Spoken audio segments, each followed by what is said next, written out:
اس پر طارق محمود جہانگیری نے کہا کہ یہ الیکشن ٹریبیونل ہے، یہ انکوائری ٹریبیونل ہے، اگر کوئی معاملہ نہیں بھی اٹھائے گا تو ہم اس کو دیکھیں گے، ہم نے دیکھنا ہے کہ قانون کے مطابق الیکشن ہوئے یا نہیں ہوئے، اور اگر قانون پر عمل نہیں ہوا تو جس نے عمل نہیں کیا اس کے لیے کانسیکوینسز ہوں گے، اور جس پریزائڈنگ افسر کی ضرورت پڑی ہم اسے بلائیں گے۔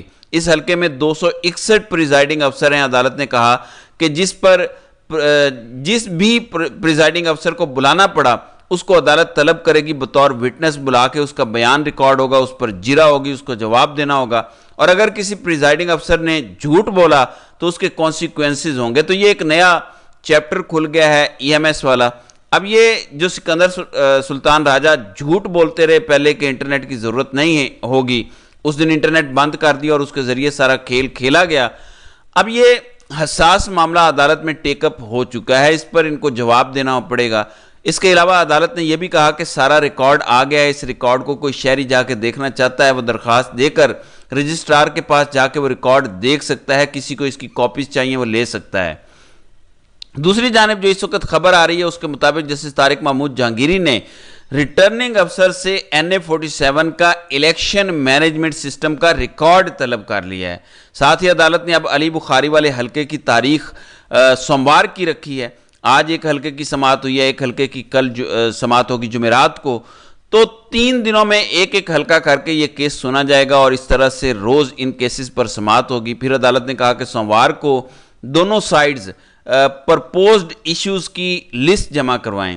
ان پرپوزڈ ایشوز کی لسٹ جمع کرانے کے بعد باقاعدہ ایویڈنس ریکارڈ کرنا شروع کر دیے جائیں گے۔ پھر جو جرمانے عدالت نے کیے تھے اس پر عدالت نے پوچھا کہ آپ نے جرمانے جمع کروائے ہیں، تو بتایا گیا کہ جرمانے جمع کروا دیے ہیں، ان کی رسیدیں بھی عدالت نے طلب کی ہیں۔ تو معاملہ بڑے زبردست طریقے سے عدالت میں چل رہا ہے۔ دوسری جانب آج جسٹس عامر فاروق نے فیصلہ سنانا ہے کہ الیکشن کمیشن نے جو الیکشن پٹیشن ٹرانسفر کی تھی طارق محمود جہانگیری سے جسٹس ریٹائرڈ شکور پراچا کو، جن پر کرپشن کے الزامات ہیں اور انہیں ریزائن کرنا پڑا تھا، تو اس پر بھی آج پروسیڈنگ کنکلوڈ ہونی ہے۔ اس کو چیلنج کیا ہوا ہے شعیب شاہین، علی بخاری اور عامر مغل نے۔ اس میں عامر فاروق نے انجم عقیل کو بڑے سخت ریمارکس دیے تھے، آبزرویشن دی تھی، کہا تھا کہ آپ کو شو کاز نوٹس جاری کریں گے، کنٹیمپٹ پروسیڈنگ کریں گے، لیکن کل وہ معاملہ سارا عامر فاروق نے تقریباً ختم کر دیا اور انجم عقیل کے خلاف کوئی کارروائی نہیں ہوگی۔ لیکن اس معاملے پہ آج امید ہے کہ فیصلہ محفوظ ہو جائے گا کہ الیکشن کمیشن نے جو الیکشن پٹیشن ٹرانسفر کی تھیں طارق محمود جہانگیری سے لے کر شکور پراچا صاحب کو، الیکشن کمیشن کے اس آرڈر کو سسپینڈ کیا ہوا ہے عامر فاروق نے، اور طارق محمود جہانگیری کو الاؤ کیا تھا کہ وہ کام جاری رکھیں۔